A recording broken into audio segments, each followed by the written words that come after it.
Hi ഓളപ്പോൾ Vishu release എല്ലാം കണ്ടു. ഇന്നലെ 9 മണിക്ക് പടം കാണാൻ തുടങ്ങിയതാണ്. രാത്രി 10 മണിക്ക് തീർന്നത്. അതുകൊണ്ട് തന്നെ എനിക്ക് ഇന്നലെ റിവ്യൂ ഇടാൻ പറ്റിയില്ല. അതുകൊണ്ട് എല്ലാ പടത്തിനും കൂടി ഇന്ന് തന്നെ റിവ്യൂ ഇടാമെന്ന് വിചാരിച്ചു. 4 പടമാണ് ഇറങ്ങിയത്. ആലപ്പുഴ ജിംഖാന, മരണമാസ്, ബസൂക്ക, പിന്നെ ഗുഡ് ബാഡ് അഗ്ലി. അപ്പം ഇതിൽ ഏറ്റവും എനിക്ക് ഇഷ്ടപ്പെട്ടത് ആലപ്പുഴ ജിംഖാനയാണ്. എന്തുകൊണ്ടാണെന്ന് വെച്ചാൽ അതിൻ്റെ മേക്കിംഗ്, അതായത് സ്ക്രിപ്റ്റ് എന്തായാലും ഖാലിദ് റഹ്മാൻ ഓൾറെഡി ഇന്റർവ്യൂവിൽ പറഞ്ഞ അതേ സ്ക്രിപ്റ്റ് തന്നെയാണ്.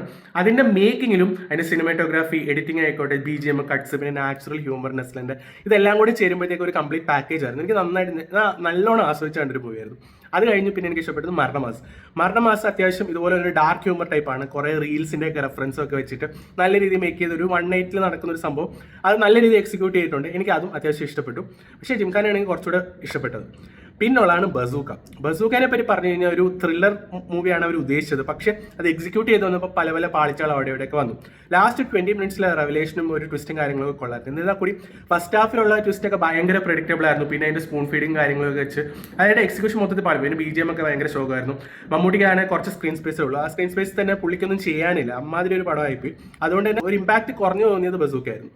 പിന്നുള്ളത് ഗുഡ് ബാഡ് അഗ്ലിനെ പറ്റി പറഞ്ഞു കഴിഞ്ഞാൽ ഹാർഡ് കോർ അജിത് ഫാൻസിന് എന്തായാലും ഇഷ്ടപ്പെടും. കാരണം എന്താണെന്ന് വെച്ചാൽ കുറേ അജിത് ഫിലിമിന്റെ റെഫറൻസും കാര്യങ്ങളും ഒക്കെ വെച്ചിട്ട് നല്ല രീതിയിൽ മേക്ക് ചെയ്തത്. ആക്ച്വലി എനിക്ക് തോന്നിയൊരു സ്പൂഫ് മൂവി പോലെയാണ്. പുള്ളിയുടെ തന്നെ മൂവീസിനെ ട്രോൾ ചെയ്തുകൊണ്ട് അല്ലെ അങ്ങനെ വെച്ചൊരു മൂവി പോലെയാണ്. അപ്പം നിങ്ങൾക്ക് ആ സ്പൂഫ് മൂവി ആയിട്ടും എൻജോയ് ചെയ്യാം. അതുപോലെ തന്നെ ഹാർഡ് കോർ അജിത് ഫാൻസിന് ആ മാസും കാര്യങ്ങളൊക്കെ ഒരു അഡ്രിനലിന് വേണ്ടിയിട്ട് അതും എൻജോയ് ചെയ്യാൻ പറ്റും.